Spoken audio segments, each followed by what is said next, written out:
वसुते देवी त्वां नमामि हरिप्रिये। मूकं करोति वाचालं पङ्गुं लङ्घयते गिरिं यत्कृपातमहं वन्दे परमानन्दमाधवं। वाञ्छाकल्पतरुभ्यश्च कृपासिन्धुभ्य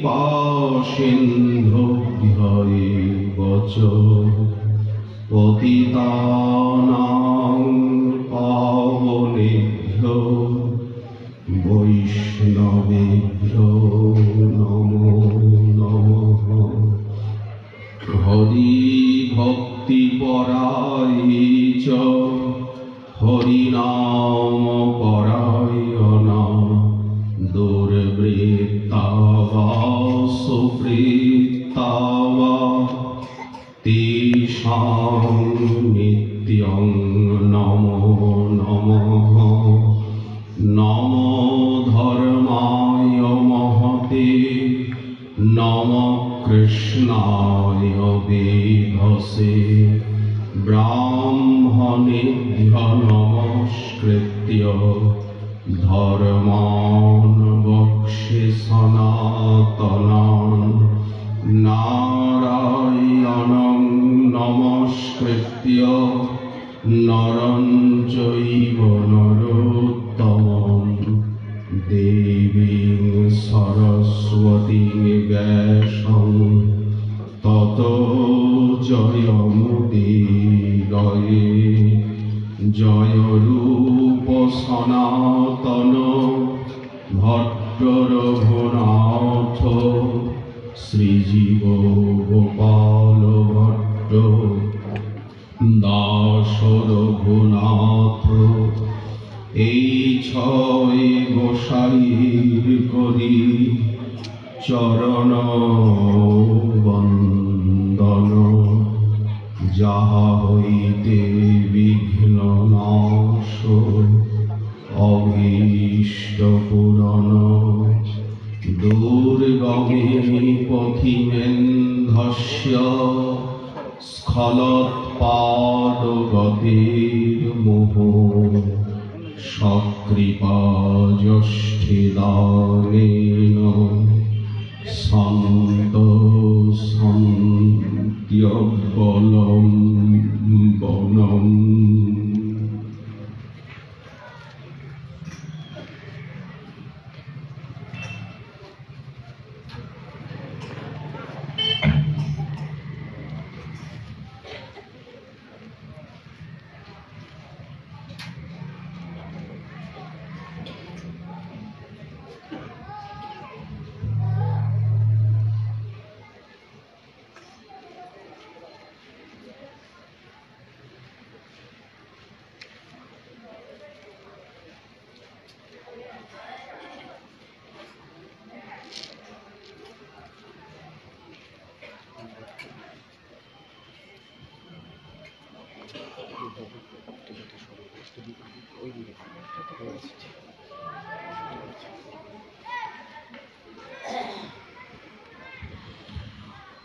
অদ্বৈত গোসাই বন্দ আচার্য ঈশ্বর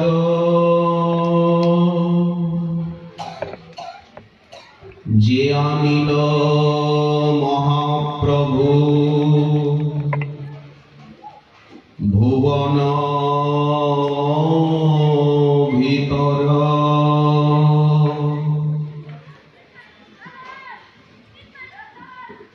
সর্বপ্রথম শ্রী শ্রী নিতাই গৌরাঙ্গ সুন্দর শ্রী রাধা মাধব এবং জগন্নাথ বলভদ্র সুভদ্রাধিও এবং রাঘবেন্দ্র লাল শ্রী মর্যাদা পুরুষোত্তম প্রভু রামচন্দ্র সীতানয়নাভিরাম লক্ষণাগ্রজ শ্রী অর্চাবতার গণের চরণ বন্দনা করি। উপস্থিত নোয়াখালী নিবাসী এই বাংলাদেশের কৃতি বঙ্গজননীর কোল আলো করা এই বাংলার পুণ্য ভূমিতে এই আলো জল আকাশে বাতাসে পালিত সনাতন ধর্মাবলম্বী শ্রদ্ধাস্পদ পরম মাননীয় অর্চনীয় চরণ উপস্থিত গৌর ভক্তবৃন্দ, আপনারাই এই বাংলাদেশের শোভা এবং উজ্জ্বল প্রদীপ আধারে জ্যোতিষ্ক বঙ্গজননীর কৃতি সন্তান। আপনাদের দর্শনে স্পর্শনে সম্ভাষণে আলাপনে হৃদয় বিনিময়ে আপনাদের হার্দিক অভিনন্দনে স্নেহ বিতরণে আমরা ধন্য কৃতার্থ যে আপনারা বহিরাগত আমাদের মতো কাঙাল দিনাতিদিন তুচ্ছ ব্যক্তির প্রতি এত মমতা, এতখানি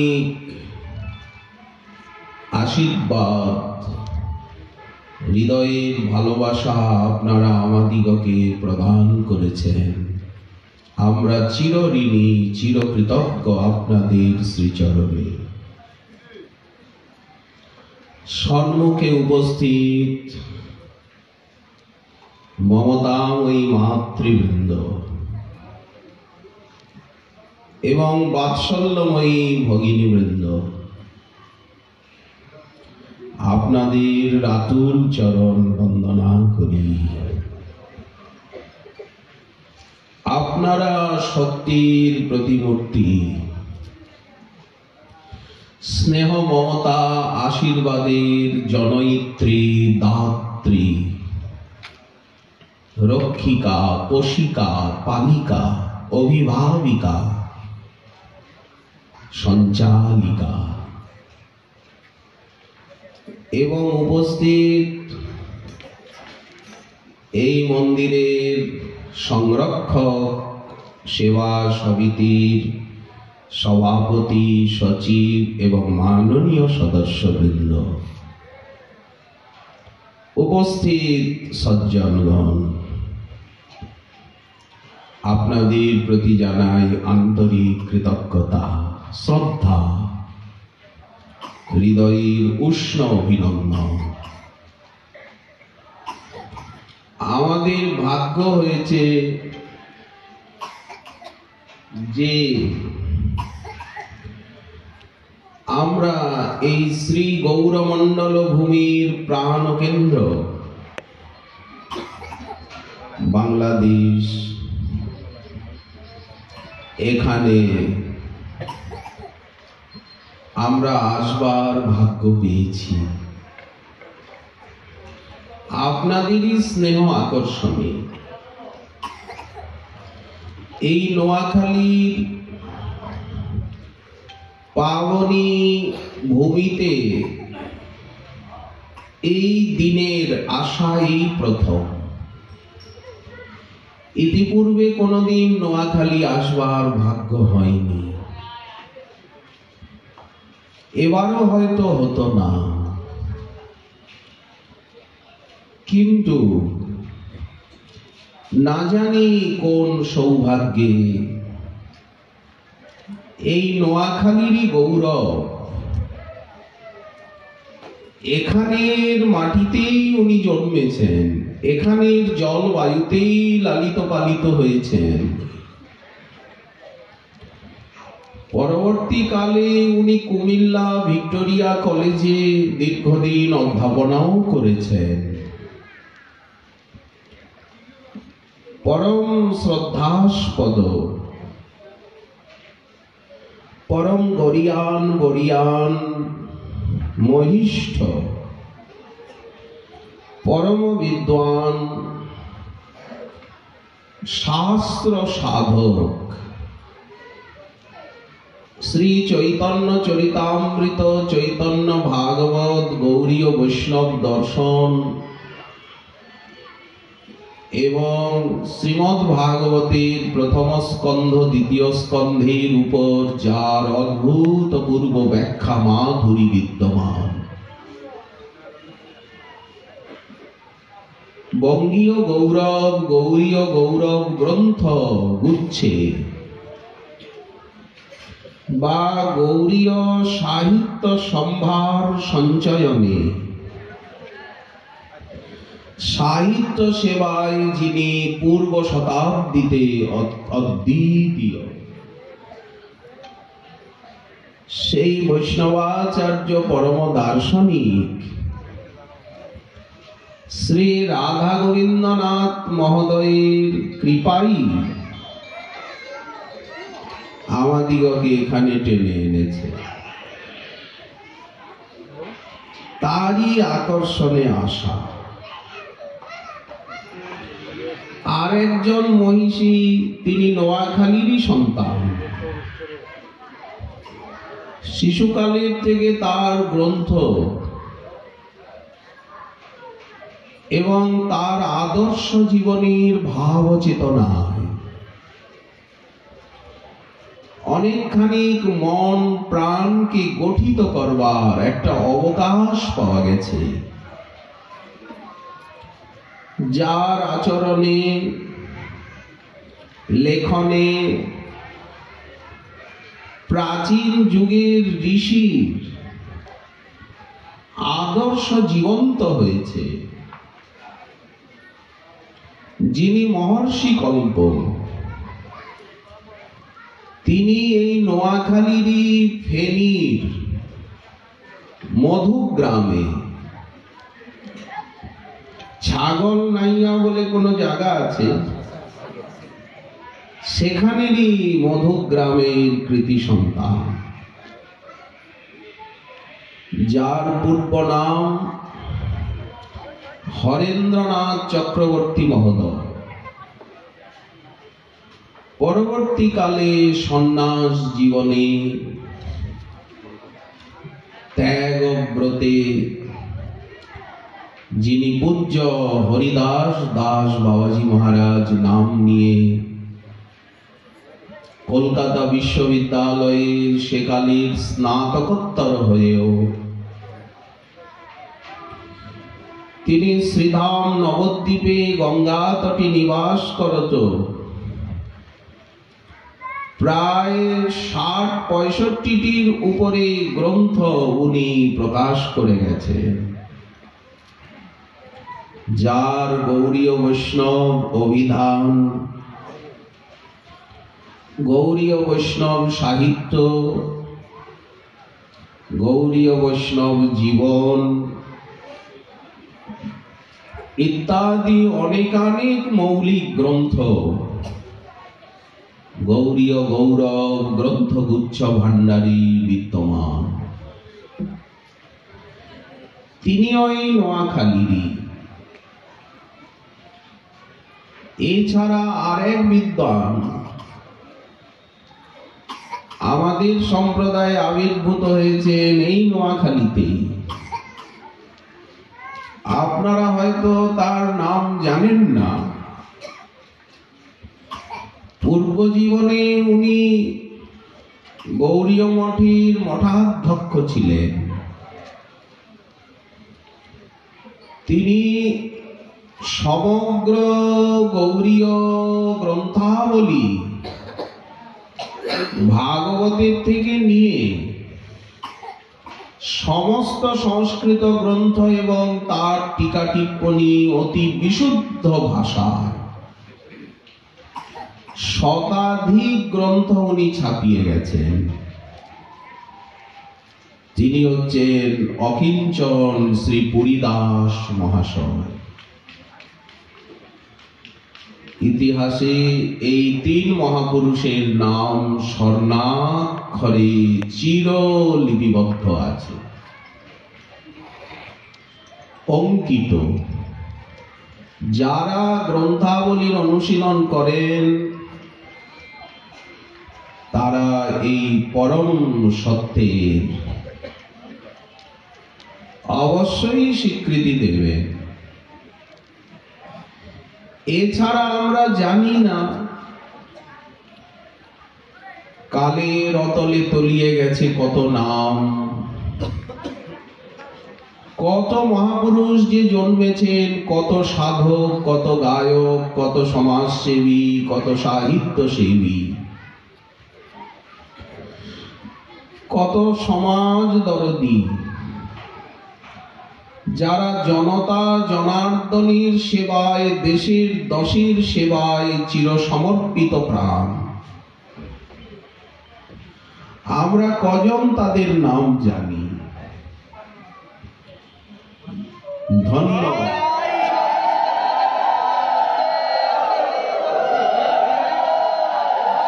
এই বাংলাদেশের প্রতিটি রজকণা, প্রতিটি রেণুকণা এক অপূর্ব পারমার্থিক শক্তিতে, দৈবী অনুভূতিতে ভরপুর। এ শক্তি কোন সময়ের ব্যবধানে, কালের ব্যবধানে খণ্ডিত হতে পারে না। আজ হয়তো বাংলাদেশ অন্য দেশের থেকে তার কাটা দিয়ে বিভক্ত হয়েছে, কিন্তু এখানের বাসিন্দাগণের মনের যে স্নিগ্ধতা, মনোভূমির যে উর্বরতা, যে কোমলতা, যে শিষ্টাচার, যে স্নেহ মমতা সোহাগ, যে সদাচার, যে প্রাণস্পর্শী প্রীতি, তাদের চিত্তের যে উদারতা, কমনীয়তা, তা কোন দেশের বাসিন্দাগণের সঙ্গে তুলনীয় হতে পারে না। আমরা বাংলাদেশে এসে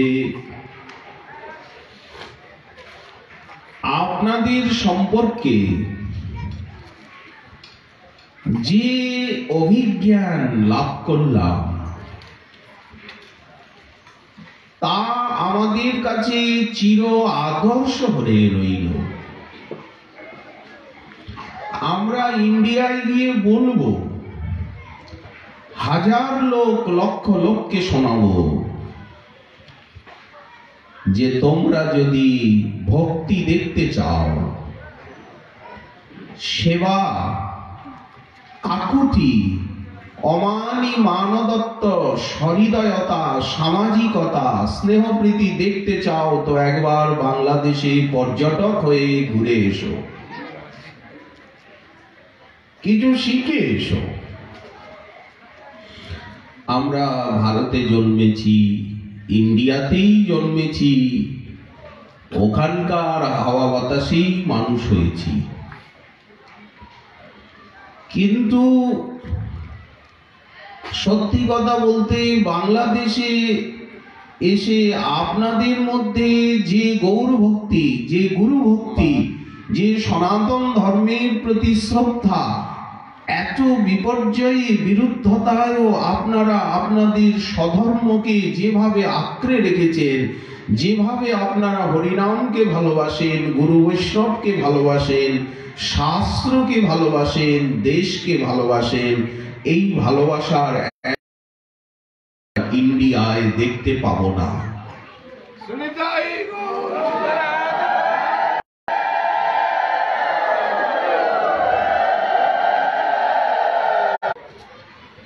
আপনারা হয়তো ভাববেন যেটা আবেগ প্রবণ উক্তি, আসলে তা নয়। অস্তু, এখন আপনাদের সামনে কিছু উপাসনা বিষয়ক বক্তব্য আমরা রাখব। শ্রীমন মহাপ্রভু 1486 খ্রিস্টাব্দে আবির্ভূত হয়ে, তখন তো অবিভক্ত বাংলা, গৌরদেশ, গৌরমণ্ডল, যতদূর পর্যন্ত বাংলা অক্ষর, এই দেখুন ইন্ডিয়ার পশ্চিমবঙ্গ, আসাম, ত্রিপুরা, মণিপুর, মিজোরাম, অরুণাচল প্রদেশ এবং বাংলাদেশ, একেবারে মায়ানমার পর্যন্ত, এগুলির সব জায়গায় দেখতে পারবেন বাংলা অক্ষর, ফন্ট, যে সব লেটারগুলো বাংলা এবং ভাষাও বাংলা। তবে ভাষার ভিতরে কিছু কিছু বিবর্তন আছে। কোথায়ও পার্বত্য জাতি কিছু মিশ্র ভাষারও সৃষ্টি করেছে। জেলা ভিত্তিকেই ভাষার একটা পরিবর্তন, সে যাই হোক, ওটা তো কথ্য ভাষা, কিন্তু সাধু ভাষায় কোনো ভেদ নেই। পশ্চিমবঙ্গের ভাষা, বাংলাদেশের ভাষা, আসামের ভাষা, ত্রিপুরার ভাষা, সব ভাষা এবং অক্ষর একই। প্রাচীনকালে, আজ থেকে প্রায় 150 বছর পূর্বে, এই ভূখণ্ড সব একই ছিল। একে গৌরমণ্ডল, গৌরদেশ, বাংলাদেশ, বঙ্গভূমি, বঙ্গবসুন্ধরা, বঙ্গজননী ইত্যাদি ভাষায় চিহ্নিত করা হতো। সে সময় দেশে ইংরেজ শাসন, ইস্ট ইন্ডিয়া কোম্পানি পুরো ভারতের উপর প্রভাব বিস্তার করেছিল। 1905 খ্রিস্টাব্দে সেকালের বড়লাট লর্ড কার্জন, তিনি সর্বপ্রথম বঙ্গজননীকে দুটুকরো করে দেন। এই ওয়েস্ট বেঙ্গল এবং ইস্ট বেঙ্গল, এই দুই খণ্ডে বিভক্ত হয় বাংলা। তারপরে 1947 বিবর্তন। নোয়াখালীতে সবচেয়ে বেশি রায়ট হয়েছিল সে সময়ে। যাই হোক, সেসব ইতিহাসের কথা আমরা এখানে আনতে চাই না, প্রয়োজন নেই। কারণ সনাতন ধর্ম চির অক্ষত অব্যয়। এর সঙ্গে কোনো রাজনৈতিক কোনো প্রভাব একে ক্ষত বিক্ষত, স্তিমিত, তিরোহিত, স্তব্ধীভূত সংকীর্ণ করতে সমর্থ নয়। কারণ ঈশ্বর শাশ্বত, নিত্য, সনাতন। তিনি যে ধর্মের প্রবর্তক, কোটি বছর পূর্বেও সনাতন ধর্ম ছিল, কোটি যুগ পূর্বেও ছিল। যেদিন এই পৃথিবী হয়নি, সূর্যচন্দ্র জন্মায়নি, ব্রহ্মাণ্ড ছিল না, সেদিনও সনাতন ধর্ম ছিলেন। এবং কোটি বৎসর, কোটি যুগ পরেও সনাতন ধর্ম থাকবে। কারণ সনাতন কথার অর্থই হচ্ছে নিত্য, শাশ্বত, সনাতন। তবে হ্রাস বৃদ্ধি, ব্যক্ত অব্যক্ত, গুপ্ত প্রকাশিত, সংক্ষিপ্ত বিস্তৃত, এইরকম একটা অবস্থা হয়। যেমন বর্ষার আকাশ মেঘ মেদুর, সেখানে আলো ছায়ার খেলা, সূর্যচন্দ্র যেন ঢাকা। এখন মনে হচ্ছে যেন সূর্য নাই, কিন্তু সূর্য কি নাই? সৌরমণ্ডলে সূর্য নিত্য বিদ্যমান। তাহলে এখন বলেন, এখন পৃথিবীর অপর গোলার্ধে সেদিক আলোকিত, এখানে বলেন এখানে আধারীভূত, তিনি আবৃত। ঠিক তেমনি সনাতন ধর্মকে মনে হয় কোন সময় যেন কোণঠাসা, সংকীর্ণ, অবহেলিত, লাঞ্ছিত, বিতাড়িত। যেমন এখন বৃষ্টি নাই, মেঘ নাই, ঝড় তুফান বান নাই। কে বলল নাই? চৈত্র মাস আসতে দিন। ঠিক তেমনি যা সনাতন তার কখনো নাশ নাই। আপনারা সেই সনাতন ধর্মের কৃতি সন্তান,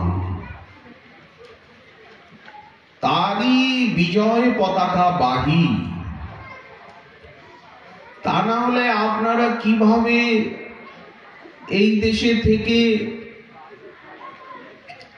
এই পরিবেশের ভিতরেও এতটা ধরে রেখেছেন? ভগবানকে, ভক্তকে, নিজের সংস্কৃতি, কৃষ্টি, ঐতিহ্য, পরম্পরা, নিজের ভক্তি, সাহিত্য, গরিমা, সমাজ সংস্কারকে আপনারা কিভাবে হৃদয়ে আঁকড়ে ধরেছেন?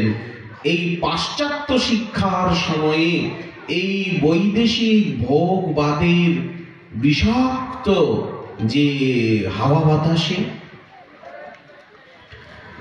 আজ মানুষ স্কুল, কলেজে, শিক্ষা নিকেতনে, বিশ্ববিদ্যালয় অবধি স্থানে তারা তো সব পাশ্চাত্য দেশের ভাবধারাই লাভ করে। কিন্তু এর ভিতরেও যে আপনারা ভক্তিকে এতটা ধরে রেখেছেন, ঈশ্বর বিশ্বাসকে, এটা সহজ কথা নয়। আপনারা ধুলার পথে নগ্ন চরণে সংকীর্তন করছেন, রাস্তায় লুণ্ঠিত হচ্ছেন, অর্থাৎ আপনাদের সংকীর্তনে, ভাগবত ধর্মে, ভক্তিতে এত বিশ্বাস। আপনারা যাকে তাকে সাধু বলে মনে করে ফুলের মালা পরাচ্ছেন, পুষ্প বর্ষণ করছেন, তার মানে আপনাদের সাধুর প্রতি স্বাভাবিকই একটা রক্তের টান বিদ্যমান। এদেশে এসে দেখছি ইন্ডিয়াতে যুবকরা কম ভক্তিপথে আসে, কিন্তু বাংলাদেশে এসে দেখছি যে যুবকরাই ভক্তিপথে সেনানী, অগ্রণী, প্রমুখ, তারাই নেতৃত্ব প্রদান করছেন। দেখছি কিনা আমরা সুশিক্ষিত, মার্জিত সমাজের উচ্চস্তরের যুবকগণ তারা দেখছি ভক্তিতে ভজনে অগ্রণী, সেনানী।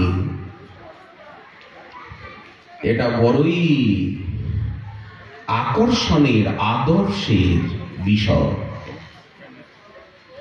যাই হোক, আপনাদের প্রশংসা করে লজ্জা দিতে চাই না।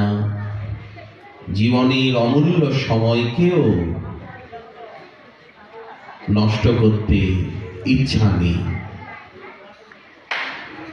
মহাপ্রভু যে প্রেম ধর্ম আনলেন, যা আজ ব্রহ্মাণ্ড ব্যাপী, বিশ্বব্যাপী, এই প্রেম ধর্মের সৃষ্টি, প্রচার, প্রসার, সংকল্প, এর পটভূমিকা, অবতরণিকা, আরোহণিকা, প্রস্তাবনা হয়েছে এই বাংলাদেশে। মহাপ্রভু জন্মেছেন ইন্ডিয়াতে, পশ্চিমবঙ্গে ঠিকই, কিন্তু মহাপ্রভুর পিতা মাতা, বংশপুরুষ তারা সব বাংলাদেশে। এ কথা কি আপনারা অস্বীকার করবেন? শ্রীহট্টে, ঢাকা দক্ষিণে মহাপ্রভুর জননী শচীদেবী, তিনিও শ্রীমঙ্গলে, মিরপুরে, হবিগঞ্জে, বাবু বলে। মহাপ্রভুর দাদু মহাশয়, মাতা মাতামহী ওই শ্রীমঙ্গল, মিরপুর। আচ্ছা, যিনি কেঁদে কেঁদে জগতের দুর্দশা দেখে মহাপ্রভুকে আকর্ষণ করলেন, সেই হরিহর একাত্মা, সদাশিব মহাবিষ্ণু মিলিত তনু, অদ্বৈত প্রভুর জন্ম কিন্তু সুনামগঞ্জ জেলার উপজেলা তাহেরপুরে লাউরগড়ের নবগ্রামে। এ কথা কি আপনারা মানে? যে গৌর আনা গুণের প্রভু শান্তিপুর পুরন্দর, তিনিও বাংলাদেশের, এই বঙ্গেরই সন্তান, তিনি যে বাঙালি। কোন ভগবান বাংলায় আসেননি, সাধকগণ এসেছেন, সাধু পুরুষ এসেছেন সময়ে সময়ে। ভগবান পূর্ণ ব্রহ্ম, লীলা পুরুষোত্তম, আনন্দ কন্দ ব্রজ জনানন্দ গোবিন্দ, তিনি আসেননি। শ্রীকৃষ্ণের জন্ম ইন্ডিয়ার উত্তরপ্রদেশে, মথুরায়, গোকুলে, সবাই জানে ভাগবতে। মর্যাদা পুরুষোত্তম সীতা নয়নাভিরাম লক্ষণাগ্রজ হনুমৎ সেবিত পাদ পঙ্কজ, শ্রীরামচন্দ্র এসেছেন ওই ইন্ডিয়াতে,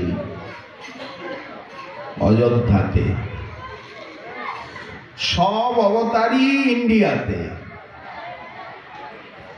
কিন্তু মহাপ্রভু এবং তার মুখ্য মুখ্য পার্ষদ যারা, তারা এসেছেন এই বাংলাদেশে।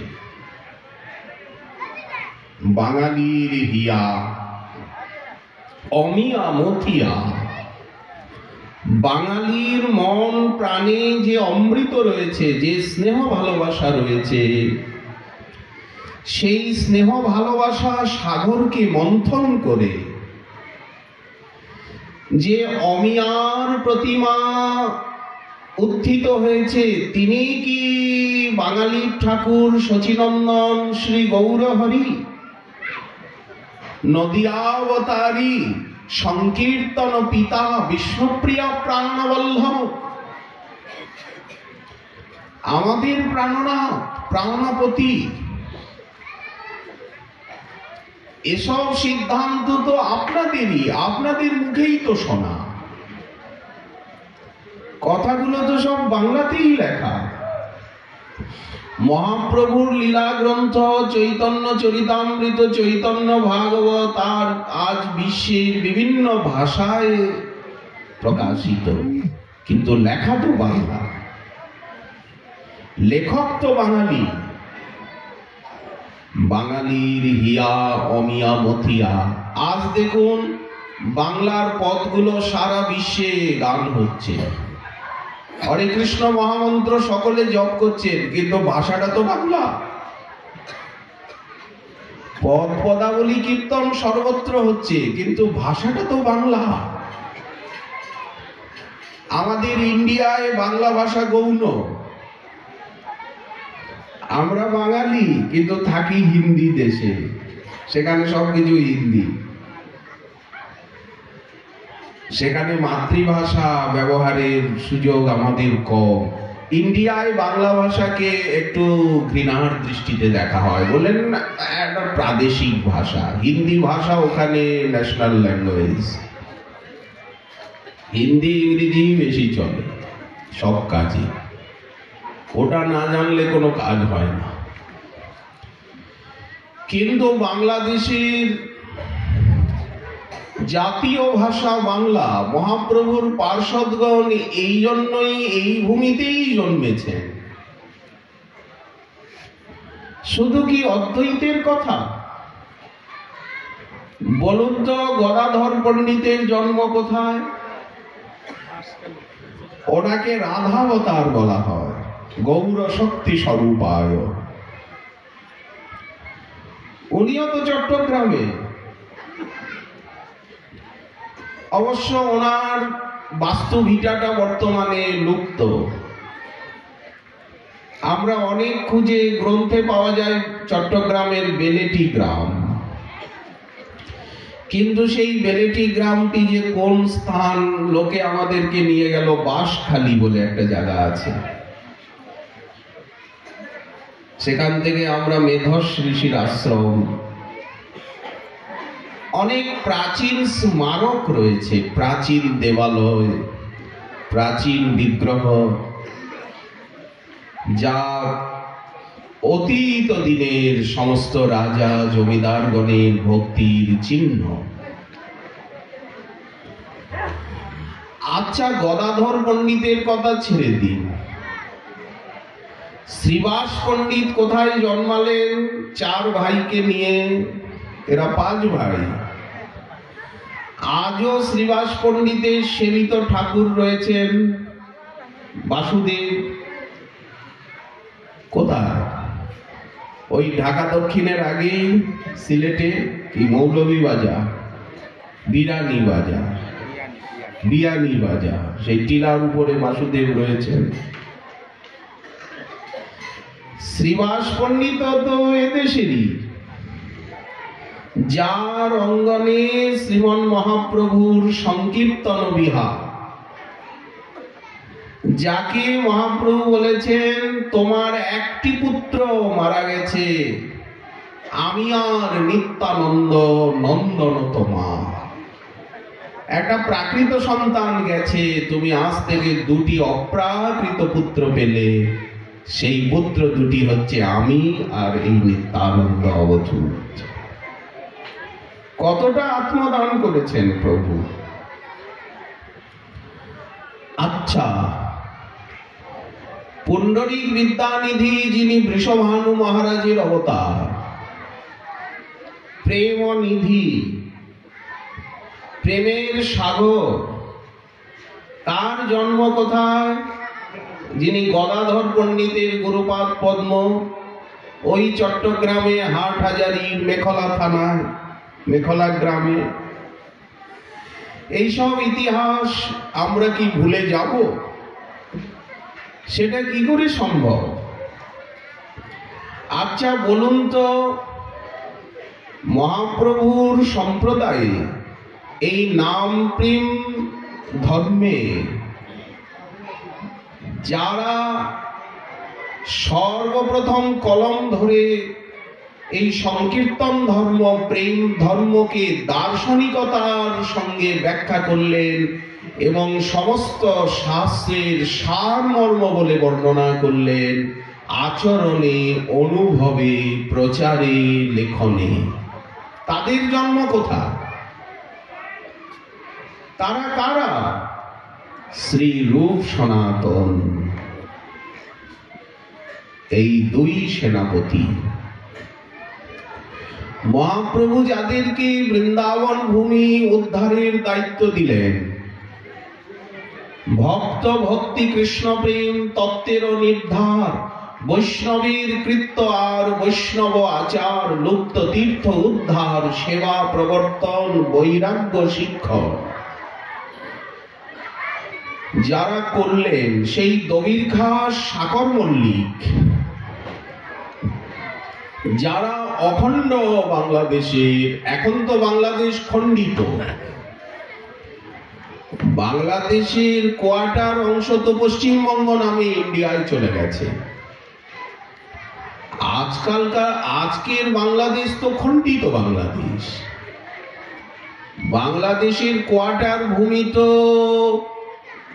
আপনার এই পশ্চিমবঙ্গ নাম নিয়ে ইন্ডিয়ার মধ্যে, আরো কোয়ার্টার ভূমি বাংলাদেশের তো ত্রিপুরা নাম নিয়ে ইন্ডিয়ার মধ্যে। এটা তো পুরোই বাংলাদেশ।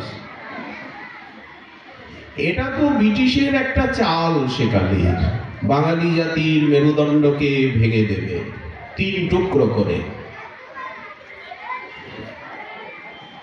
তো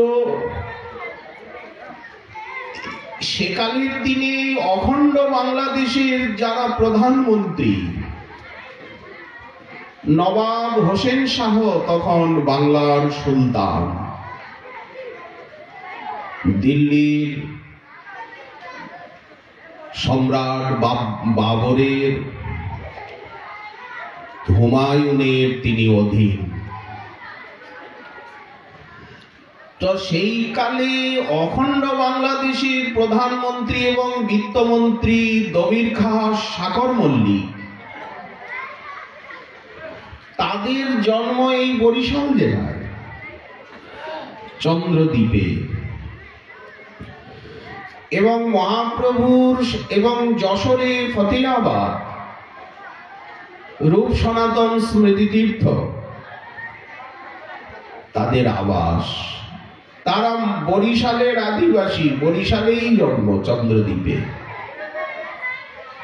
বরিশালের সেকালের একটা অংশের নাম ছিল চন্দ্রদ্বীপ, বাকলা চন্দ্রদ্বীপ। যশোরে তারা বাস করলেন। পরবর্তীকালে তারা গঙ্গার তীরে আদি গৌর মালদায় চলে গেলেন, ইতিহাসে কথা বলে।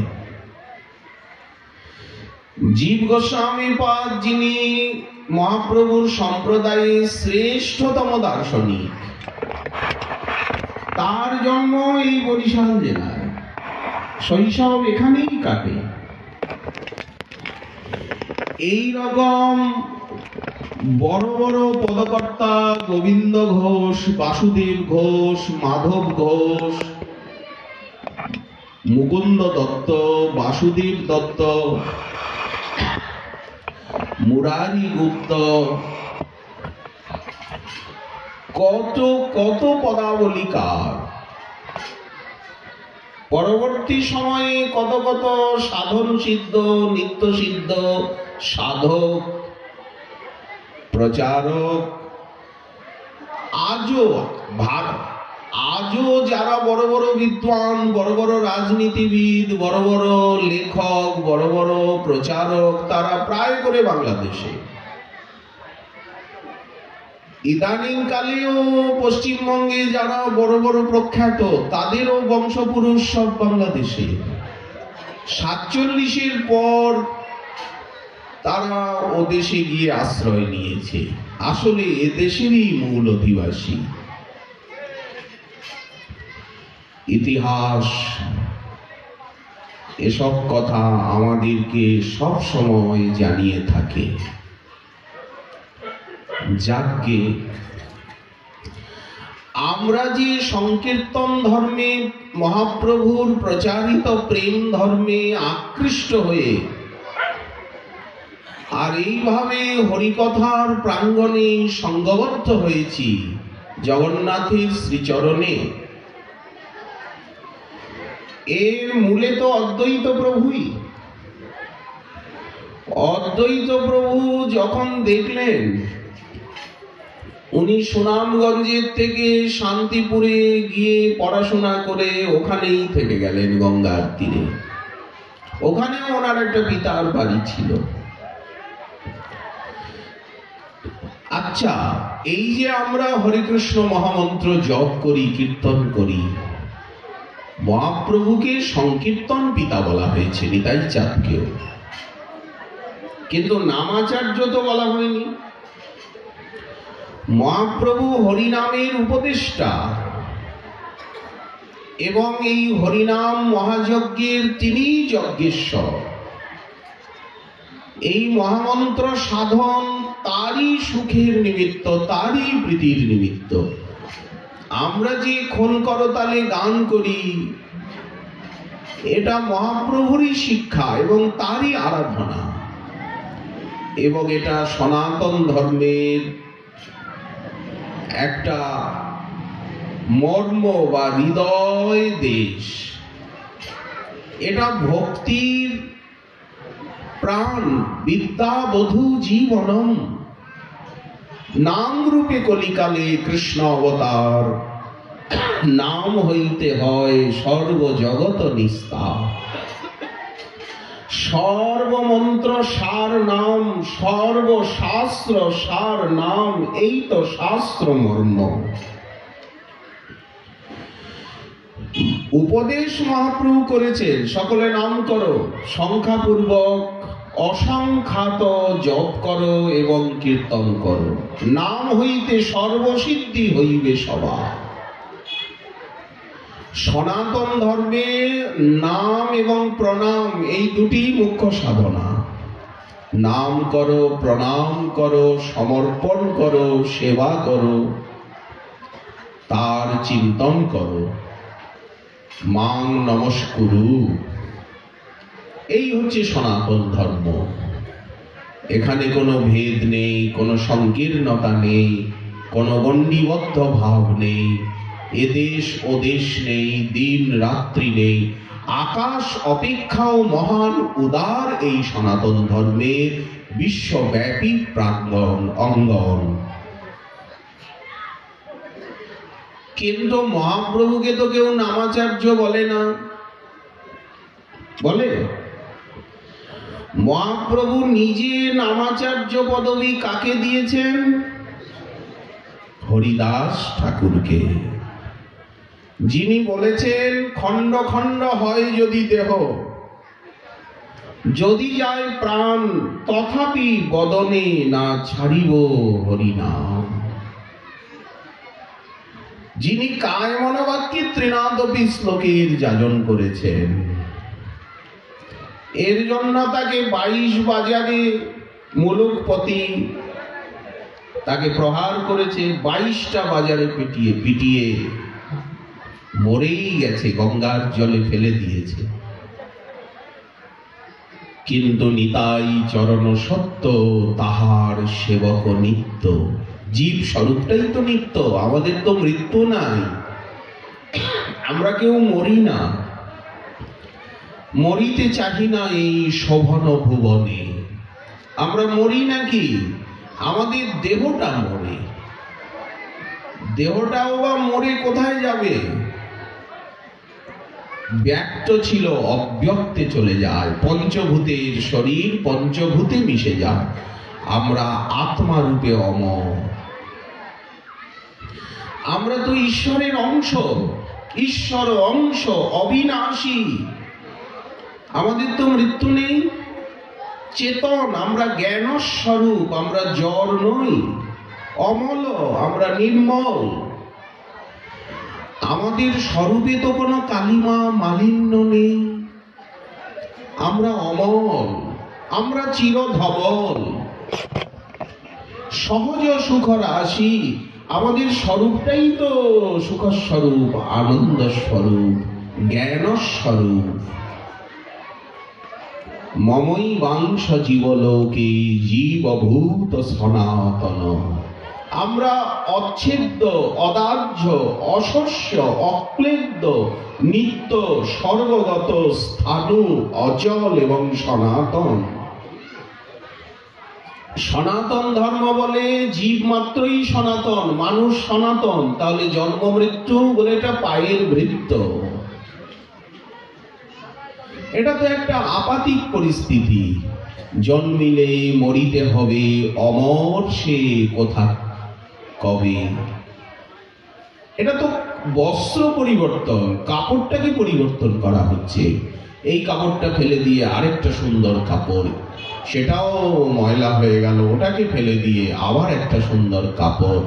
যথা কৌমার যৌবনং জরা তথা দেহান্তর প্রাপ্তি ধীরস্তত্র নমুচ্ছতি। এই তো গীতার শিক্ষা। এগুলো না বুঝলে তো সনাতন ধর্মের সনাতনত্বের জ্ঞান হয় না। আধারেই ওই দৃষ্টি হারা হয়ে ঘুরতে হয়। হরিদাস ঠাকুরকে মহাপ্রভু নিজে নামাচার্য পদবীতে ভূষিত করলেন। বললেন, দেখো, কেউ আচরণ করে কিন্তু প্রচার করে না, একা একাই ভালো জিনিস খায়, মুখ মুছে নেয়, তাকে তো উদার বলা যায় না। আপনি লাবড়ি, রসগোল্লা, সন্দেশ নিজেই ওখানে কোনায় গিয়ে আড়ালে আবডালে খেয়ে মুখ মুছে ফেললেন, আপনাকে কখনোই সহৃদয় ব্যক্তি বলা যাবে না। আপনি স্বার্থপর, সংকীর্ণ চেতা। তো তেমনি যারা একা একা ভজন করে উদ্ধার হতে চান, আত্মকেন্দ্রিক, তারা তো ক্ষুদ্রমনা। মহাপ্রভু বলছেন, হরিদাস কেউ আচরণ করে কিন্তু মুখ খোলে না, প্রচার করে না। আবার কেউ কেউ আছেন প্রচার করেন কিন্তু আচারের দিকে উদাসীন। আমি কি করছি না করছি, আমার ব্যক্তি জীবনের দিকে আমার দৃষ্টি নেই। বলেন, তিনিও তেমন পূজনীয় হতে পারেন না। যিনি আচার এবং প্রচার দুইটি সমান্তরালে করেন, তিনি আর্য, তিনি সাধু, তিনি সর্বশ্রেষ্ঠ। সেটা তুমি করো। দেখুন হরিদাস ঠাকুরের চরিত্রে ওনাকে নাম প্রচার করতে গিয়ে কত বেগ পেতে হয়েছে। সমাজের যারা উচ্চ স্তরে তারা কত বিরোধিতা করেছে, ছোট জাত বলে। জাতি কুল শীল এই নিরর্থক জানাইতে আমাদের সনাতন ধর্মে জাতি কুল বিদ্যা এর মহত্ব খুবই কম, নেই বলা যায় না, কিন্তু খুবই সীমিত। প্রধান হচ্ছে আপনার কর্ম। আপনি কে, আপনার কর্মই তাতে প্রমাণ। আপনি কোন ঘরে জন্মেছেন, আপনার মাতা পিতা কে, এটা বড় কথা নয়। আপনি কোন দেশে, কোন বেশে, কোন ভাবে, বলেন, এটাও বড় কথা নয়। আপনার কর্মই আপনাকে চিহ্নিত করবে চিরতরে। এ সম্বন্ধে উপনিষদে ছোট্ট একটা গল্প রয়েছে। সেকালের দিনে গুরুকুলে যেতে হতো বিদ্যা শিক্ষার জন্য। তখন তো এদেশে স্কুল কলেজের সৃষ্টি হয়নি, এটা তো ব্রিটিশ করলো এই প্রথা। তো একটি বাচ্চা এসেছে কোন ঋষির কাছে পড়াশোনা করবে। তখন ঋষি জিজ্ঞাসা করলেন, তোমার কি গোত্র, কোন বংশে জন্ম, তোমার কাস্ট কি, তোমার মাতা পিতার নাম কি? বালকটি ঠিক ঠিক কোনো উত্তর দিতে পারল না। বলল যে আমার মায়ের নাম হচ্ছে জাবালা আর আমার নাম হচ্ছে সত্যকাম, এতটুকুই জানি। মাস্টারমশাই বললেন, যাও কাল জিজ্ঞাসা করে আসবে। মায়ের কাছে জেনে আসবে, তা না হলে তোমায় এখানে প্রবেশিকায় তুমি উত্তীর্ণ হতে পারবে না, প্রবেশ হবে না। এই শিক্ষা আয়তনে। তো ছেলেটি এসে মাকে জিজ্ঞাসা করছে, মা আমার বাবাকে? বাবাকে তো আমি কোনোদিন দেখিনি, তুমিও কিছু বলনি। বাচ্চা, আমি কোন জাতের, আমার পদবী কি, গোত্র কি? মাস্টারমশাই জিজ্ঞাসা করলেন। গুরুদেব, সেকালের দিনে গুরুদেব বলা হতো। মা তখন ছেলেটিকে বুকে নিয়ে কাঁদছিল। মা বললেন, মমতাময়ী বালক পুত্র, আমি তো দরিদ্র, আমি তো গরিব। আমাকে আজীবিকার জন্য, দুটো অন্ন বস্ত্রের জন্য যৌবনে কত ব্যক্তির দাসত্ব করতে হয়েছে। কার কাছের থেকে যে আমি তোমাকে পেয়েছি বৎস, এটা আমি বলতে পারবো না। মা একথা বলে সন্তানকে বুকে নিয়ে কাঁদছিলেন। আচ্ছা মা, তুমি কেঁদো না। পরের দিন শিশুটি চলে গেল। কি তুমি জিজ্ঞাসা করেছিলে তোমার পিতার নাম কি, তুমি কোন গোত্রের, কোন জাতের? ছেলেটি বলল, মাকে আমি কাল জিজ্ঞাসা করেছিলাম, মা বলেছেন যে আমরা তো বড় গরিব, এই জন্য দুটো ভাত কাপড়ের নিমিত্ত তিনি অনেকের সেবা করেছেন। উনি বলছেন কে যে আমার পিতা, কার কাছের থেকে যে উনি আমাকে পেয়েছেন, এটি উনি বলতে পারছেন না গুরুদেব। আরো মা খুব কাঁদছিলেন বলে আমি তাকে বেশি ঘাটাতে সাহস পাইনি। সঙ্গে সঙ্গে গুরুদেব বললেন, কে আছো? এখনই কমণ্ডলু নিয়ে এসো, নিয়ে এসো অর্ঘ্যপাত্র, পুষ্পকুশ নিয়ে এসো, তিল তুলসী নিয়ে এসো। এখনই আমি সংকল্প করব এ ব্রাহ্মণের ছেলে, এর ঋষিকুলে এর জন্ম, তা না হলে এ এতখানি স্পষ্ট সত্য কথা কখনোই আমার সামনে এসে বলতে পারত না। একে আমি এখনই ঋষিকুলে তুলে নেব, একে আমি ব্রাহ্মণ সন্তান বলে ঘোষণা করব। এই হচ্ছে সনাতন ধর্মের আভ্যন্তরীণ শ্রী মর্মদেশ। এই জন্য কি করে বরণকুল, যে কুলেতে কেন জন্ম হোক না। হরিদাস ঠাকুর দেখালেন, প্রহ্লাদ দেখালেন, বিদুর দেখালেন, গজরাজ দেখালেন, কুবজা দেখালেন, বিভীষণ দেখালেন। কি করে বরণকুল, যে কুলে কেন জন্ম হোক না। আমরা যে দেশে জন্মি, যে বংশে জন্মি, যে মাতা পিতার কাছে জন্মাই, মাতা পিতা তো ঈশ্বরেরই প্রতিনিধি। আমরা যে ভাষাভাষী হই, সমাজের যে স্তরেরই হই না কেন, ঈশ্বরকে আমরা পেতে চাইলেই পেতে পারি। এখানে কোনো জাতি, কোনো আশ্রম, কোনো দেশ, কোনো ভাষা, কোনো বয়স, কোনো সময়ের অপেক্ষা নেই।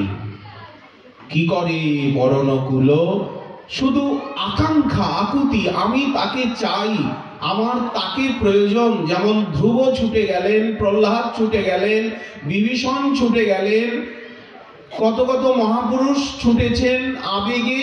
এইরকম মন প্রাণটা যদি আমাদের সেই ভোমা পুরুষ পরব্রহ্ম বিশ্বপতি অখিল ব্রহ্মাণ্ড নায়ককে চায়, আমরা যে কোনো ভাবে, আমার ছোট্ট দুটি বাহু পাশে, আমার হাত দুটো তো অতি ক্ষুদ্র, তিনি যে অনন্ত মহান, অনন্ত মহাকাশেরও স্রষ্টা।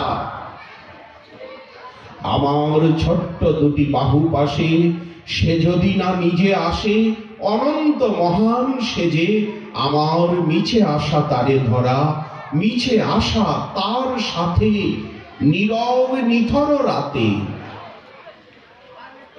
ঈশ্বরকে পেতে গেলে নীরব হতে হয় না।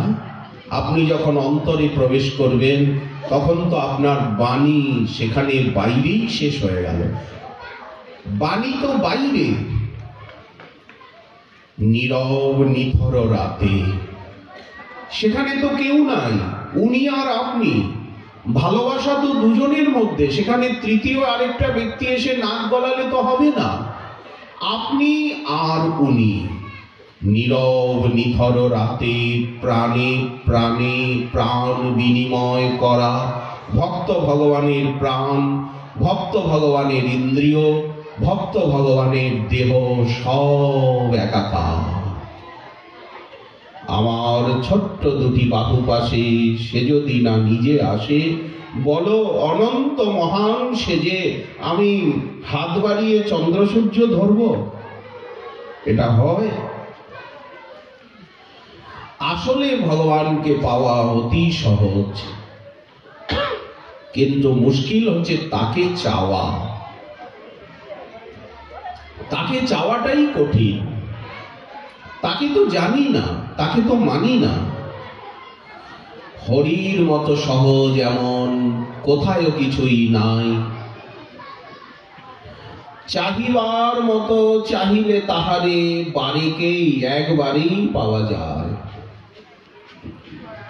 চৈতন্য চরিতামৃতে মহাপ্রভু বলছেন, কৃষ্ণ আমি তোমার হইলাম যদি কেহ বলে একবার। মনের থেকে বলে,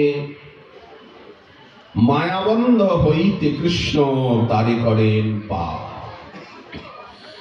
একবার আমি কৃষ্ণ তোমার বললেই হয়ে গেল। কেউ যদি বলেন একবার কৃষ্ণ নাম, সঙ্গে সঙ্গে তিনি ভগবানকে পেয়ে যান। এক কৃষ্ণ নাম, এক কৃষ্ণ নামে করে সর্ব পাপ নাশ। প্রেমের কারণ ভক্তি করয় প্রকাশ। প্রেমের উদয় হয় প্রেমেরও বিকার। পুলক কম্প গদগদ অশ্রুধার। অনায়াসে ভবক্ষয় কৃষ্ণের সেবন। এক কৃষ্ণ নামের ফলে পাইয়ে এত ধন।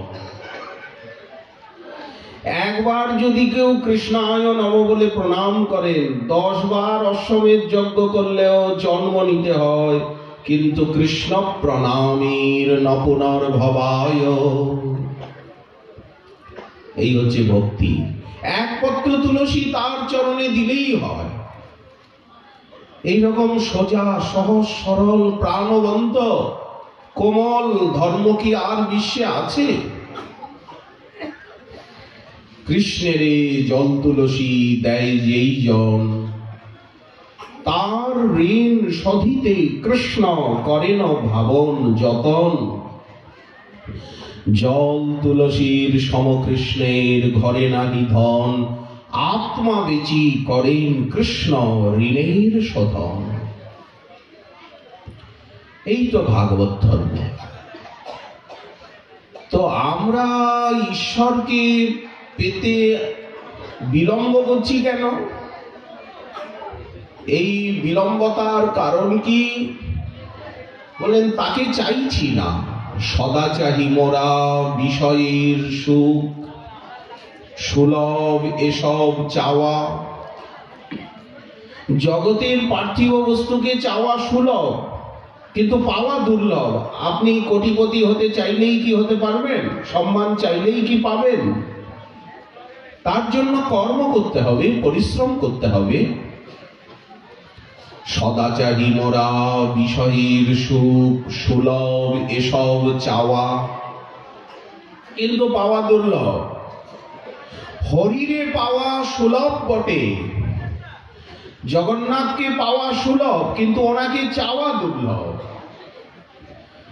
হরিরে পাওয়া সুলভ বটে, কিন্তু দুর্লভ তাহারে চাওয়া।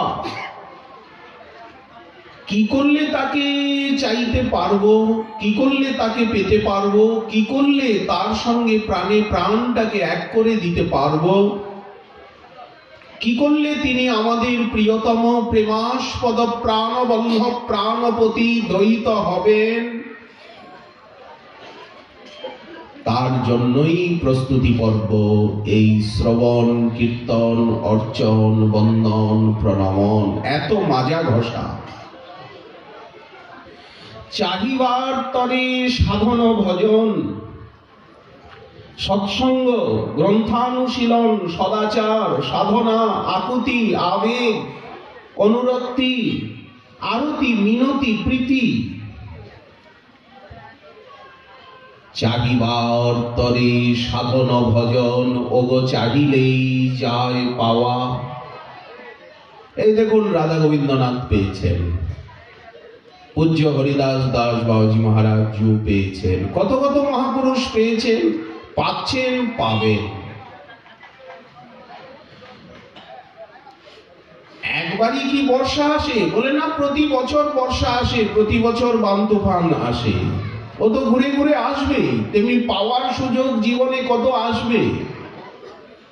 তা না হলে মানুষ হয়ে জন্মালাম কেন? এই বাংলাদেশে কেন জন্মালাম? এই উর্বর মাটিতে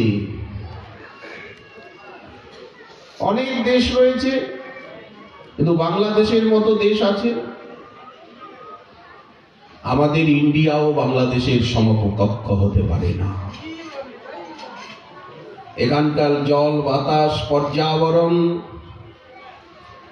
এখানের ভূমি,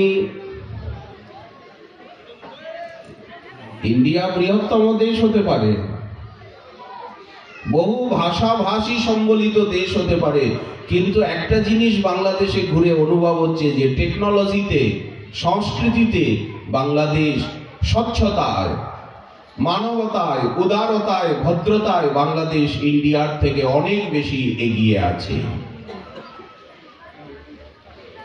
এটা একেবারে নিরেট সত্য।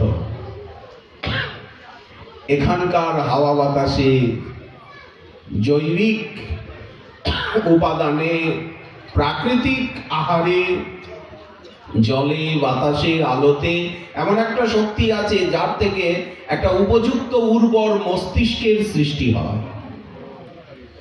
এই জন্য বাঙালি জাতি বুদ্ধিমান, সহিষ্ণু, সাহিত্য সংসৃজনশীল, লেখক, গায়ক, সমাজসেবী, প্রাণবন্ত, উদারচেতা, সংস্কৃতিবান এবং সাধক, সিদ্ধ। এটা আমরা এ দেশে এসে স্পষ্ট অনুভব করেছি। এখানকার ভূমির ভিতরে একটা দিব্যতা নিত্য বিদ্যমান। দেখছেন আপনাদের কি আকুতি। ইন্ডিয়ার লোক এতটা মন দিয়ে বাংলা ভাষায় হরিকথা হয়তো শুনবে না, শুনবে যদি ঝিকঝাক হিকহাক ইনস্ট্রুমেন্ট বাজে। কিন্তু আপনারা কিরকম দত্তচিত্ত হয়ে, উৎকর্ণ হয়ে এবং অতন্দ্র হয়ে, তন্দ্রা আসছে না, অতন্দ্রিত হয়ে এবং চোখ বন্ধ না করে আপনারা হরিকথা শ্রবণ করছেন। মহাপ্রভু হরিদাস ঠাকুরকে নামাচার্য উপাধিতে ভূষিত করলেন। এই হরিদাস ঠাকুরের জন্ম কোথায়? হরিদাস ঠাকুরের জন্ম কোথায়? যশোর জেলার বেনাপোলে তো উনি ভজন করেছেন। বেনাপোলের জঙ্গলে, বুরন গ্রামে, বুরন গ্রাম যশোরের ওই বেনাপোল অঞ্চলই। জন্মগ্রামের নাম হচ্ছে বুরন। জাতি, কুল, শীল এই নিরর্থক জানাইতে আপনি ভগবানের ভজন করবেন, এখানে আবার জাত কিসের? এখানে আবার কুল কিসের? কুলের গর্ব নাই। যে কুলেতে কেন জন্ম হোক না, কেবল ভকতি মূল। দেখো দৈত্যের ঔরসে প্রহ্লাদ জনমী, ভুবনে রাখিল যশ। এই যে স্ফটিক স্তম্ভের থেকে নৃসিংহদেব বেরিয়ে এলেন, বলো না কি কুল বিদুরের ছিল, হনুমান কোন কুলে? হনুমান কি মানুষ? জাম্বুবান বালুক, গজেন্দ্র হাতি, কুবজার কি রূপ ছিল, ধ্রুবের কি বয়স ছিল, কি ছিল? বিভীষণকে তো লাথি মেরে তার বড় ভাই রাবণ তাড়িয়ে দিল। যা, তুই বনবাসী রামের প্রশংসা করিস, দুষ্ট বেয়াদব কোথাকার। রাক্ষস হইয়া বিভীষণ বৈশে ঈশ্বর সভার মাঝ। ভগবান রামচন্দ্র যে দাঁড়িয়ে আছেন, উনি কার সঙ্গে বন্ধুত্ব করলেন? কাকে বুকে জড়িয়ে ধরলেন? গুহব চণ্ডালকে। করলেন কিনা? শবরীকে এত কৃপা করলেন। শবরী হচ্ছে ভীল কন্যা, কোল ভীল সাঁওতাল নিয়ে ভগবান রামচন্দ্রের লীলা। নিশাদ পার্বত্য জাতি বন্য জাতি নিয়ে, বানর ভাল্লুক নিয়ে, কাক হয়ে, কাক শরীরটা হচ্ছে কাকের। ভগবানের পার্ষদ হয়েছেন কে? রামলীলায়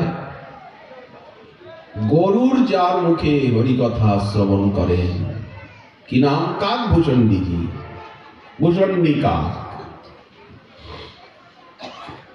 আচ্ছা, শরীরে শকুন,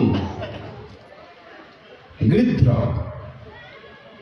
ভগবান রামচন্দ্র যাকে কোলে নিলেন, ভগবান রামচন্দ্রের কোলে যিনি প্রাণ ত্যাগ করলেন, ভগবান রামচন্দ্র নিজে যার দাহ সংস্কার করে তর্পণ করলেন, আমার পিতার সখা জটায়ু।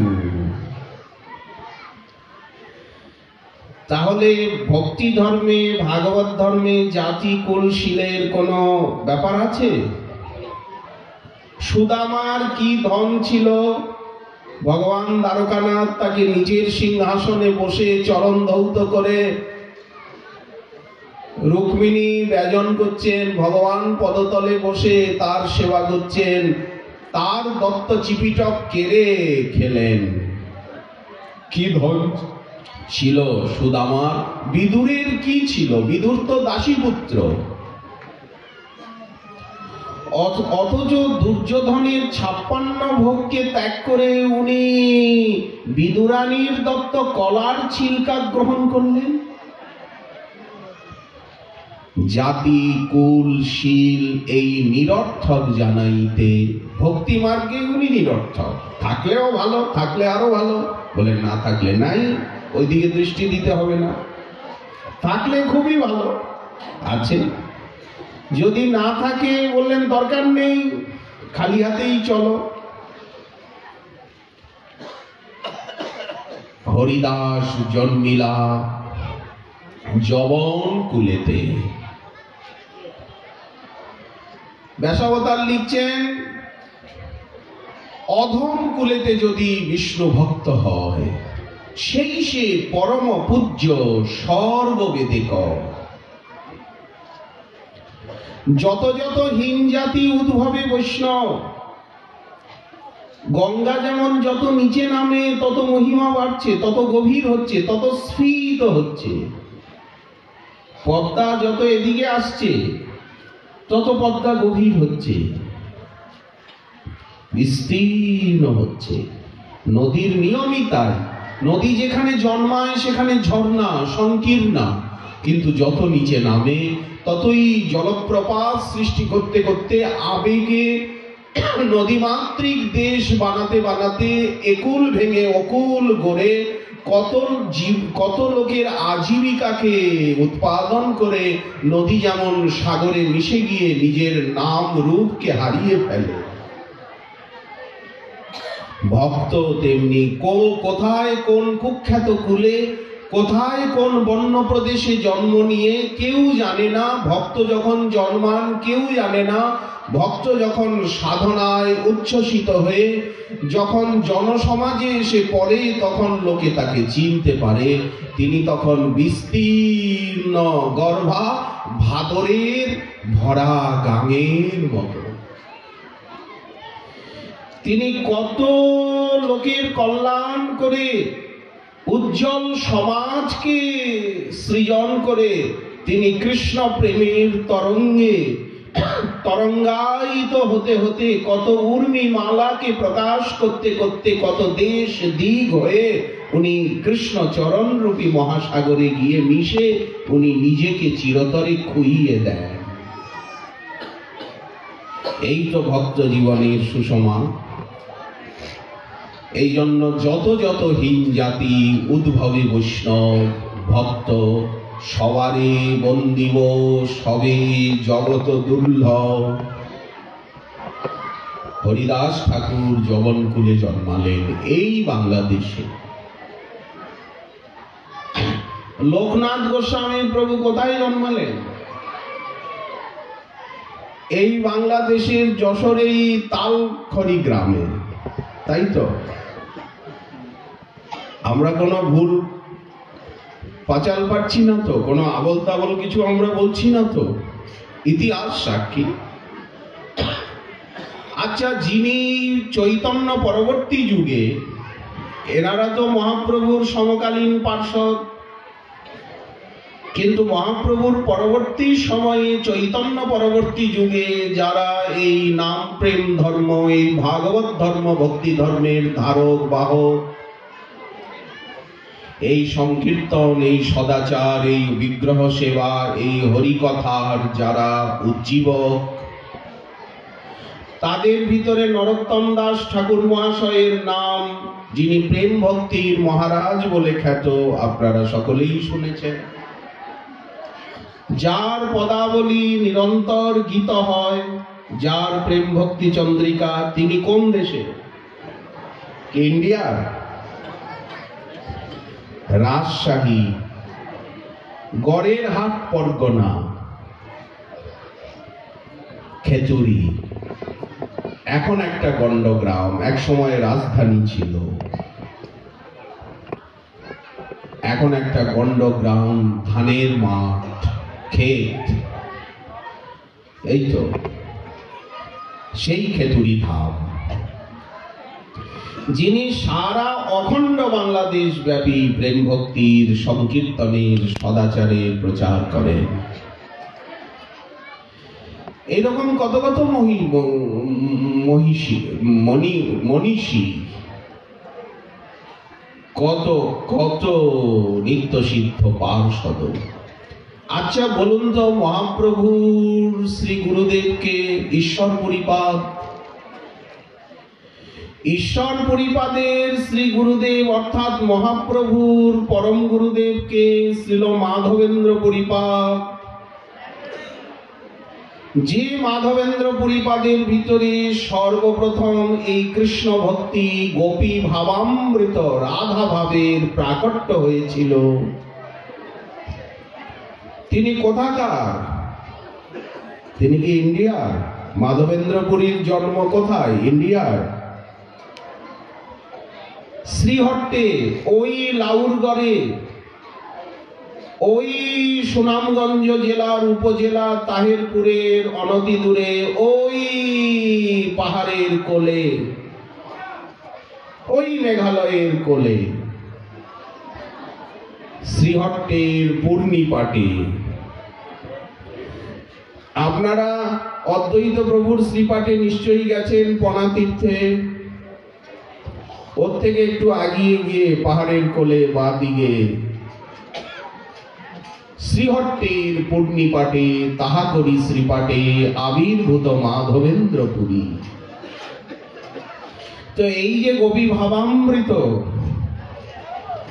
এই যে রাধা মাধবের লীলা রসোপাসনা, এই রসোপাসনার প্রবর্তন আমাদের সম্প্রদায়ে সর্বপ্রথম কোথার থেকে হয়েছিল?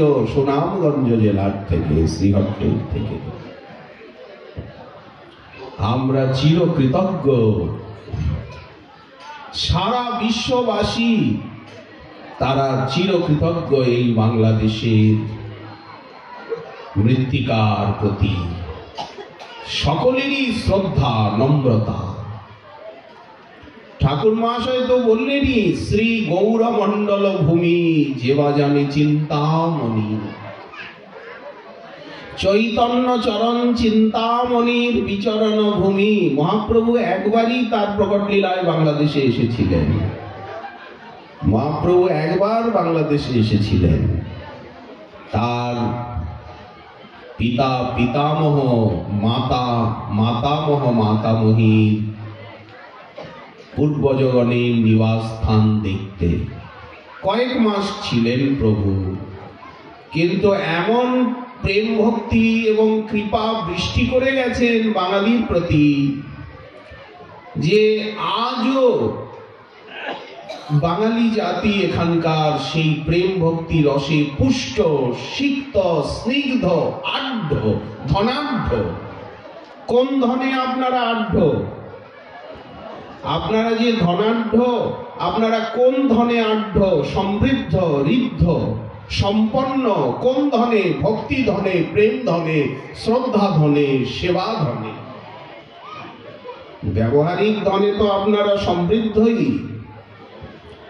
সত্যি আপনারা ধনাঢ্য। কেন? সম্পত্তির মধ্যে জীবের কোন সম্পত্তি গণি? রাধা কৃষ্ণে প্রেম যার সেই বড় ধনী। তো আপনারা পরম কৃষ্ণ ভক্ত। আচ্ছা, অদ্বৈত প্রভু মহাপ্রভুর আবির্ভাবের পূর্বে লক্ষ্য করেছিলেন যে পুরো বাংলা জুড়ে একটা বিশাল, সেকালে তো সম্রাট বাবর, হুমায়ুন, আকবর, শাহজাহান, ঔরঙ্গজেব ইত্যাদি পুরো এই অখণ্ড ভূখণ্ডের মালিক ছিলেন কয়েকশো বছর। তো সেই সময় অদ্বৈত প্রভু লক্ষ্য করলেন,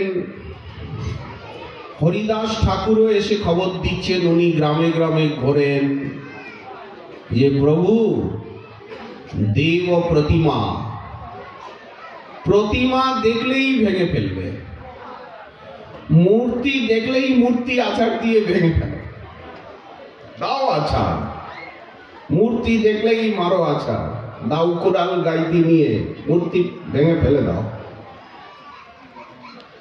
তারপরে কি হচ্ছে? পূজার জিনিসপত্র সব নষ্ট, পুজো আর্চা করতে পারবে না।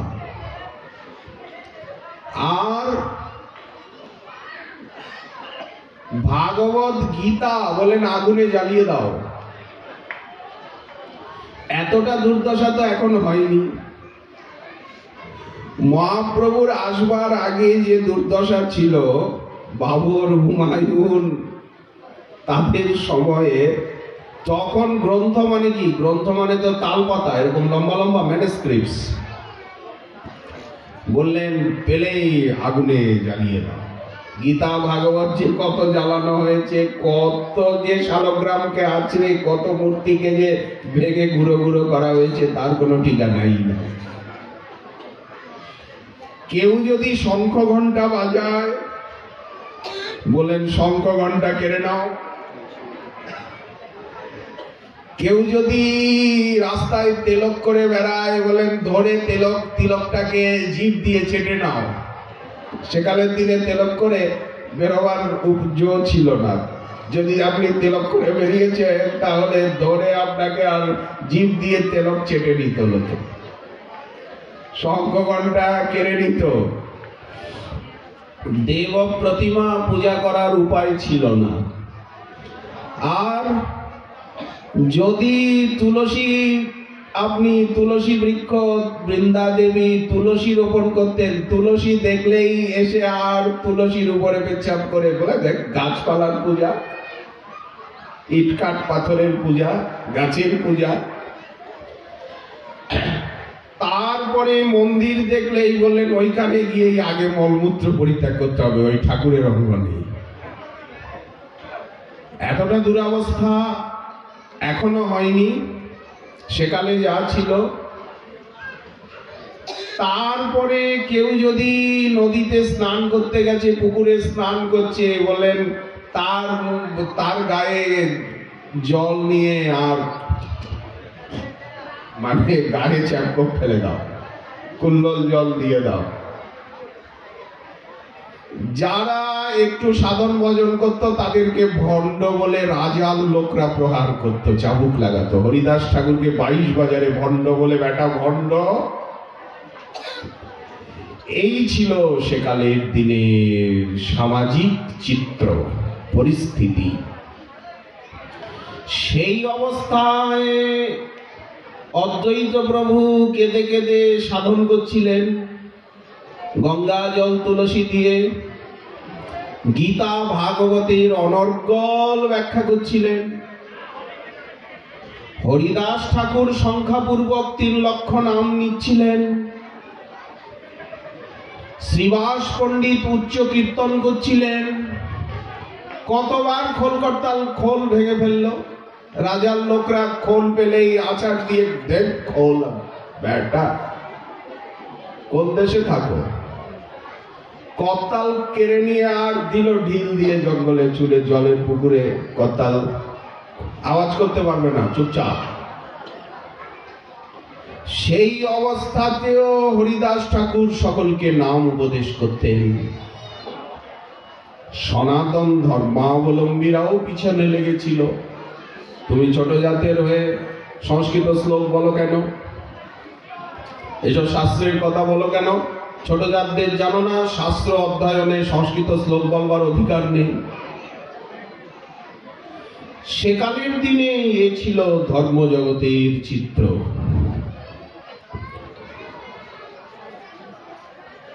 তো সেই অবস্থায় অদ্বৈত প্রভু সাধনা করে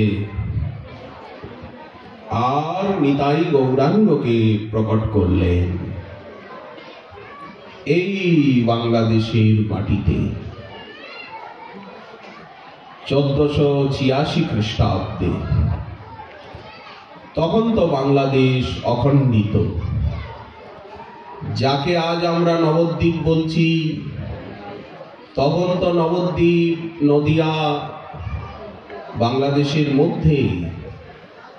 কত দূর ছিল বাংলাদেশের সীমা?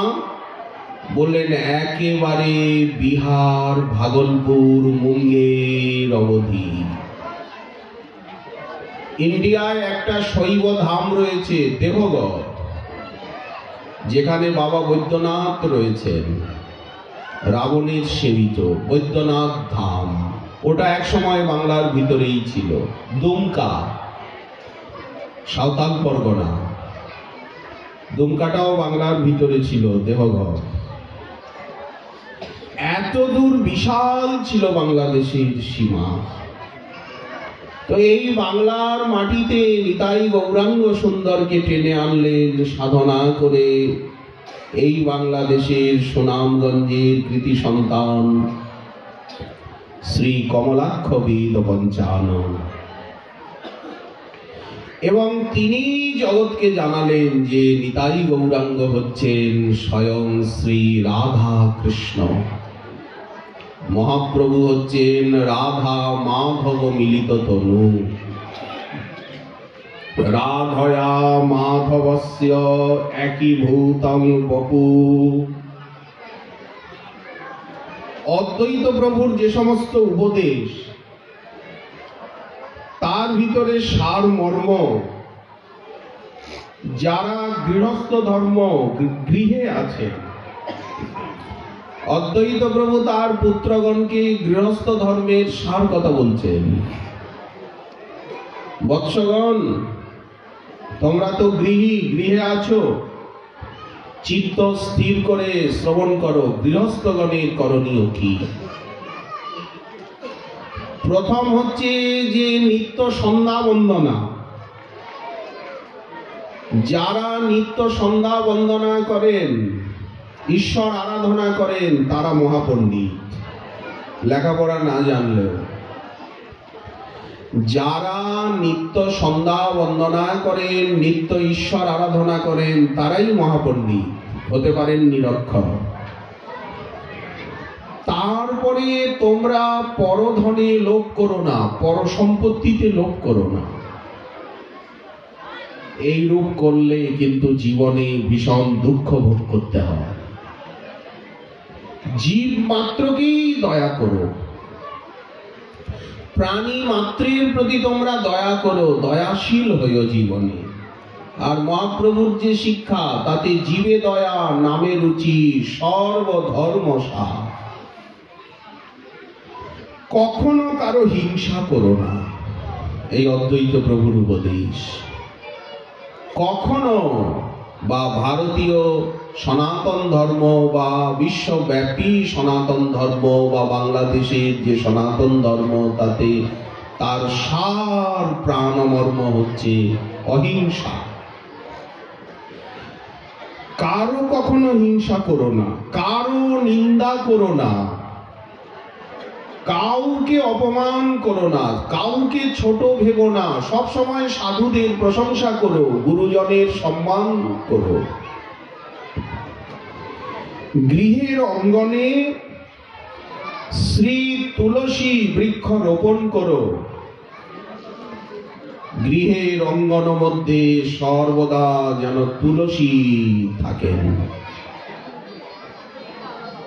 তুলসী শূন্য গৃহ হচ্ছে শ্মশান। অদ্বৈত প্রভুর শিক্ষা, যে গৃহে তুলসী নাই অঙ্গনে, বললেন সেই গৃহ হচ্ছে শ্মশান। নিত্য হরিনাম সংকীর্তনই হচ্ছে সর্বোত্তম সাধন।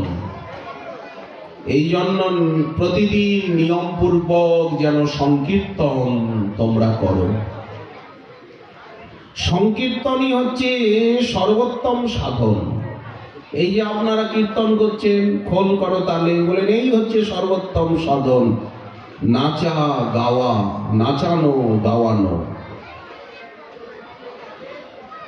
এতেই সমস্ত পাপের প্রায়শ্চিত্ত হয় এবং সকল বাধা বিপত্তি নষ্ট হয়। যে কোনো বিপত্তির একমাত্র ঔষধ হচ্ছে সংকীর্তন। সর্বমহাপ্রায়শ্চিত্ত যে প্রভুর নাম। এই জন্য দেখুন বাংলাদেশে এমন নাম সংকীর্তনের প্রচার, গ্রামে গ্রামে, নগরে নগরে, গঞ্জে গঞ্জে, জেলায় উপজেলায়, ইউনিয়নে, সর্বত্র নাম সংকীর্তন। বিভাগে কত যে ভালো নাম সংকীর্তন হচ্ছে বাংলাদেশে। বড় বড় গেট, বড় বড় প্যান্ডেল বানিয়ে, বড় বড় দল। এই নাম সংকীর্তনই হচ্ছে সনাতন ধর্মের সর্বশ্রেষ্ঠতম সাধন, সকল পাপের প্রায়শ্চিত্ত এবং সকল বাধা বিপত্তির একমাত্র উপশম। নিত্য তোমরা সাধুসঙ্গ করবে। সাধুসঙ্গ করলে অজ্ঞান দূরীভূত হয়, সমস্ত অপরাধ খণ্ডন হয়। অদ্বৈত প্রভু বলছেন পুত্রগণকে, রোজ তোমরা নিয়মপূর্বক সাধুসঙ্গ করবে, তাহলে সমস্ত অপরাধ খণ্ডন হবে। আচ্ছা, রোজ সাধুসঙ্গ আমরা কোথায় পাবো? ঘরে বসে। বললেন কোথায়ও যেতে হবে না, ঘরে বসে গ্রন্থ পড়বে, সাধুদের জীবনী পড়বে। এখন যদি রাধা গোবিন্দনাথের গ্রন্থগুলো পড়ি, ওনার চরিত চৈতন্য চরিতামৃত, গৌরীয় বৈষ্ণব দর্শন, ওনার চৈতন্য ভাগবত, ওনার ভাগবত, ওনার রচনা বলি, তাহলে ওনার সঙ্গে সাক্ষাৎ সঙ্গ হবে। বললেন উনি তো এখন প্রকট নেই, বললেন গ্রন্থ রূপে প্রকট, বাণী রূপে প্রকট, ওনার লেখনী উনি। কোন ব্যক্তি যদি না থাকেন, ওনার লেখনী উনি, ওনাতে আর ওনার লেখনীতে কোনো ভেদ নেই। এই জন্য নিত্য ভক্তি গ্রন্থ, মহাপুরুষগণের চরিত গাথা, অধ্যয়ন রূপী সাধুসঙ্গ তোমরা করবে। সাধুসঙ্গ করলেই কৃষ্ণে ভক্তি লাভ হয়, এতে কোনো সন্দেহ নেই। আর নিজের সুখ সুবিধার জন্য যা কিছু করবে তাতে কিন্তু তুমি সংকীর্ণ হয়ে যাবে। কর্ম করলে কর্ম বাসনা ধীরে ধীরে বৃদ্ধি পায়, মানুষ সংসার চক্রে আবদ্ধ হয়ে যায়। কাম্য কর্মকে ত্যাগ করে, মানে কোনো কামনা বাসনাকে ত্যাগ করে নিষ্কাম ভাব নিয়ে ভগবত প্রীতির জন্য, আত্মকল্যাণের জন্য, বিশ্ব কল্যাণের জন্য কর্ম করলে সে কর্মে আর বন্ধন হয় না। ভক্ত কি চুপচাপ করে থাকেন? মহাপুরুষগণ কি চুপ থাকেন? কিন্তু তারা অহংকার, অভিমান, কর্তৃত্ব, ভোক্তৃত্ব ভাব নিয়ে কর্ম করেন না। ভগবত সেবা ভাব নিয়ে কর্ম করলে আর কর্মে বন্ধন নেই। ধীরে ধীরে চিত্ত শুদ্ধ হয়ে যায়। এই হচ্ছে সনাতন ধর্মের তথা ভাগবত ধর্মের মুখ্য শিক্ষণীয় বিষয়, অদ্বৈত প্রভুর উপদেশ।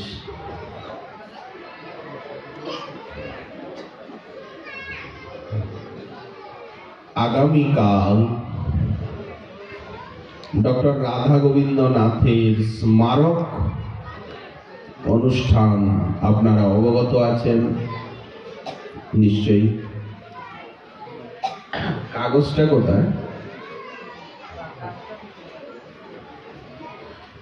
ডক্টর রাধা গোবিন্দ নাথের স্মারক অনুষ্ঠান সূচি 20 মার্চ, 4 ফেব্রুয়ারি মঙ্গলবার সকাল 10 ঘটিকা। ডক্টর রাধা গোবিন্দ নাথ, যিনি নোয়াখালীর গৌরব, উজ্জ্বল জ্যোতিষ্ক, বৈষ্ণবাচার্য, সাহিত্যাচার্য, দার্শনিক শিরোমণি, ওনার স্মারক এই অনুষ্ঠানের স্থান হচ্ছে শ্রী গৌতম মজুমদারের বাড়ি, চন্দ্রগঞ্জ, লক্ষ্মীপুর। সময় সকাল 10 ঘটিকা। 11টায় সম্ভব সেখানে ডক্টর রাধা গোবিন্দ নাথের মহিমা গুণগাথা আলোচনা সভা। 11টায়। 1টায় শ্রীপাদ কৃষ্ণকীর্তন ব্রহ্মচারী, উপমহাদেশের বিদগ্ধ কীর্তনিয়া, ভাগবত প্রবক্তা, ওনার কীর্তন। আরো অনেক সুধীজন রয়েছেন। 2টোর সময় প্রসাদ। এই তো লেখা আছে। তো আগামীকালের অনুষ্ঠানে শ্রী গৌতম মজুমদার মহাশয়ের বাড়ি, চন্দ্রগঞ্জ, লক্ষ্মীপুর, সকাল 10 ঘটিকা হতে 2 ঘটিকা পর্যন্ত এই অনুষ্ঠানের সময়সীমা। সেখানেও আপনাদের উপস্থিতি, শুভ পদার্পণ, সহযোগিতা আমরা নোয়াখালীবাসীর পক্ষ হয়ে কামনা করব। আপনাদের শুভ সান্নিধ্য, উপস্থিতি, চরণ দর্শন এবং সেবাভাগ্য আগামীকাল পুনঃ আমরা লক্ষ্মীপুরে লাভ করব,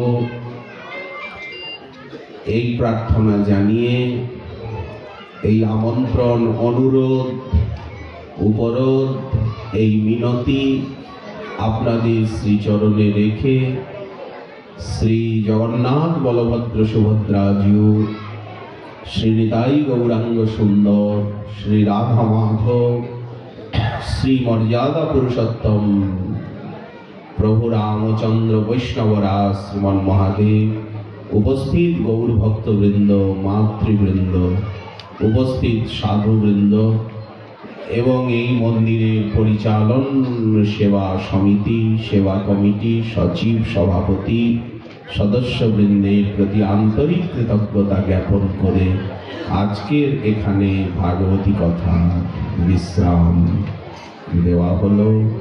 জয় নিতাই গৌর সীতানাথ, জয় রাম।